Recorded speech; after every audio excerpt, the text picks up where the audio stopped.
রাসূলুল্লাহ সাল্লাল্লাহু আলাইহি ওয়াসাল্লামকে একজন সাহাবী প্রশ্ন করলেন, ইয়া রাসূলুল্লাহ সাল্লাল্লাহু আলাইহি ওয়াসাল্লাম, মানুষের মধ্যে সবচেয়ে ভাগ্যবান কারা? মানুষের মধ্যে সবচেয়ে শ্রেষ্ঠ কারা বা ভাগ্যবান কারা, সর্বোত্তম কারা? তো নবী করিম সাল্লাল্লাহু আলাইহি ওয়াসাল্লাম উত্তরে বললেন যে মান তালা উমরুহু ওয়া হাসুনা আমালুহু, মানুষের মধ্যে সবচেয়ে ভাগ্যবান হচ্ছে তারাই যাদের নেক হায়াতকে লম্বা করা হয়েছে এবং নেক আমলকে বৃদ্ধি করা হয়েছে। মানুষের মধ্যে সবচেয়ে সৌভাগ্যবান তারা যাদের জন্য নেক হায়াতকে লম্বা করা হয়েছে এবং নেক আমলকে বৃদ্ধি করা হয়েছে, মানে নেক আমল দুনিয়ার জীবনে বেশি বেশি করার তৌফিক দেওয়া হয়েছে।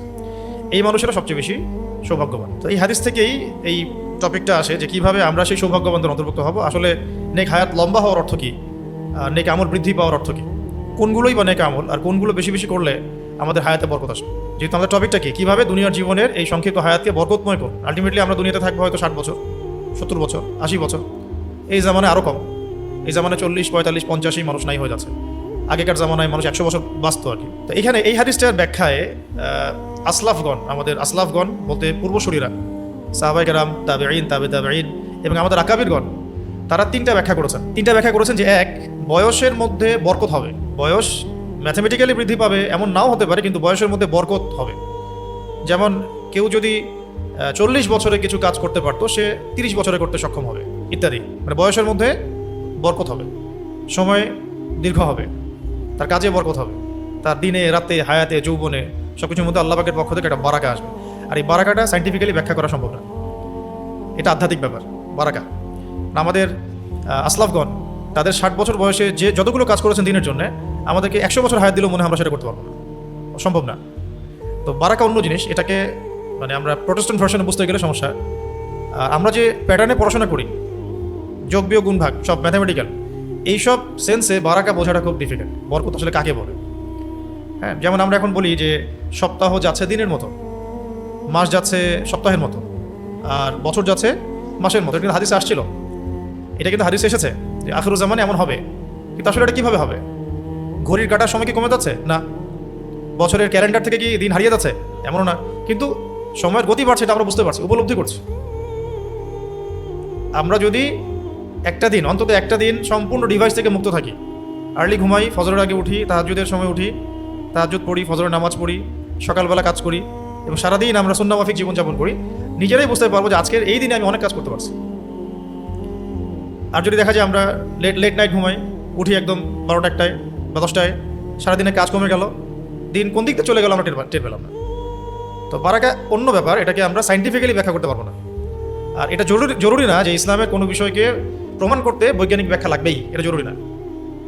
ঠিক আছে, এই মেজাজ থেকে বের হতে হবে যে প্রত্যেকটা বিষয়ের সাইন্টিফিক ব্যাখ্যা দেন। বারাকার সাইন্টিফিক ব্যাখ্যা দেওয়া সম্ভব না, এটা উপলব্ধি করা সম্ভব। ঠিক আছে, আচ্ছা, ওইটা অন্য আলোচনা, আমরা ইনশাল্লাহ একদিন বারাকা টপিক নিয়ে কথা বলবো। আজকে বলছি এই হাদিসটার ফাহাম। রাসূল সাল্লাল্লাহু আলাইহি ওয়াসাল্লাম যে বললেন সবচেয়ে সৌভাগ্যবান ব্যক্তি তারা যাদের জন্য নেক হায়াতকে লম্বা করা হয়েছে, নেক আমলকে বৃদ্ধি করা হয়েছে। আসলাফগণ বলেছেন নেক আমলকে বৃদ্ধি করা হয়েছে আর নেক হায়াতকে লম্বা করা হয়েছে। এর অর্থ হচ্ছে বয়সের মধ্যে বরকত হবে। 2 নম্বর একটা অর্থ এটাও হতে পারে যে প্রকৃতপক্ষেই বয়স বৃদ্ধি পাবে। হয়তো হায়াত ছিল, আল্লাহ ভালো জানেন, আমরা তো জানি না, মনে হতো যে 40 বছর বাঁচবে, 50 বছর বাঁচবে, আল্লাহ পাক বরকত দিয়ে দিয়েছে, বৃদ্ধি করে দিয়েছে। বৃদ্ধি করার পরে সেটা কত হবে সেটাও তাকদীর, সেটাও আগে থেকেই লেখা ছিল। এটা তার দোয়ার ফল বা কাজের ফল, নেক আমলের ফল। তো এটা একটা রিকোয়েস্ট থাকবে, তাকদীর নিয়ে অতিরিক্ত চিন্তা করবেন না। তাকদীর এই বিষয়টাকে নিয়ে অতিরিক্ত চিন্তা করতে যাবেন না, কারণ মিসগাইডেড হওয়ার সম্ভাবনা থাকে ভাগ্য নিয়ে বেশি চিন্তা করতে থাকলে। এটার কোনো কুল কিনারা খুঁজে পাওয়া আমাদের পক্ষে সম্ভব না। যদি কোনো ব্যক্তির বয়স 50 বছর হতো, সে তার কাজ দিয়ে, আখলাক দিয়ে, আমল দিয়ে, দোয়া দিয়ে এটা আল্লাহ পাক তাকে 60 বছর করে দিয়েছেন। ওই 60 বছরটাও আগে থেকে আল্লাহ পাক লিখে রেখেছিলেন। আল্লাহ পাক জানতেন যে জীবনের এই সময় গিয়ে সে তওবা করবে, ইস্তেগফার করবে, আমার পথে ফিরে আসবে, প্রচেষ্টা চালাবে, আমি তাকে বাড়াই দেব। ওইটা আমরা আমাদের এই যে ব্রেন, বস্তুবাদী চিন্তার যে জগৎ, এটা দিয়ে ব্যাখ্যা করতে পারবো না। আর 3 নম্বর হচ্ছে, এটাও একটা অর্থ হতে পারে, আসলাফগণ বলেছেন সেই ব্যক্তির ইন্তেকালের পর তার কর্মগুলো আছে, নেক আমল, এগুলো সারা দুনিয়ায় ব্যাপকভাবে সমাদৃত হবে এবং ছড়িয়ে পড়বে এবং যুগ যুগ ধরে মানুষ এর ফল ভোগ করতে থাকবে। যেমন আবু হানিফা রাহমাতুল্লাহ আলাইহি, তার কাজের ফল আমরা এখনো ভোগ করছি। ইমাম শাফিঈ, আহমদ বিন হাম্বল রাহমাতুল্লাহ আলাইহি, ইমাম মালিক রাহমাতুল্লাহ আলাইহি, সাহাবায়ে কেরাম, তাবেঈন, তাবেঈন, 4 ইমামগণ, ইমামদের যুগ, আকীদার ইমামগণ, হাদিসের ইমামগণ, ফিকহের ইমামগণ, সবার কাজের ফল আমরা ভোগ করছি না। এখনও শত শত না, লক্ষ লক্ষ আরবি কিতাব আছে যেগুলো বাংলায় বা অন্য কোনো ভাষায় অনুবাদিত হয় নাই। এমন হাজার হাজার লাখ লাখ আরবি বই আছে যেগুলো অনুবাদই হয়নি এখন, আমরা জানি না বই কি আছে লেখা। ইমাম বুখারী রহমতুল্লাহ আলাইহি যে হাদিসের কিতাব সংকলন করেছেন, এটা ফল এখন পর্যন্ত মানুষ ভোগ করছে প্রায় যে 1200 বছর হয়ে গেল, 1250 বছর হয়ে গেল। তার মানে তিনি দুনিয়াতে নাই, কিন্তু তার কীর্তি দুনিয়াতে নেক আমল অবশিষ্ট থেকে গেছে এবং এর ওসিলায় মানুষ উপকৃত হচ্ছে, তিনি সদাকায়ে জারিয়া নেকি পাচ্ছে। এটা একটা অর্থ হতে পারে লিমান তাআলা উমরুহু ওয়া হাসুনা আমালুহু। তো এখানে আসলাফগণ 3টা ব্যাখ্যা করেছেন। কয়টা? 1 নম্বর কি বললাম, বয়স বড় অর্থ হচ্ছে হায়াতে বরকত হওয়া, রিজিকে বরকত আসা, যেটা আমরা উপলব্ধি করতে পারবো কিন্তু সাইন্টিফিক্যালি ব্যাখ্যা করতে পারবো না।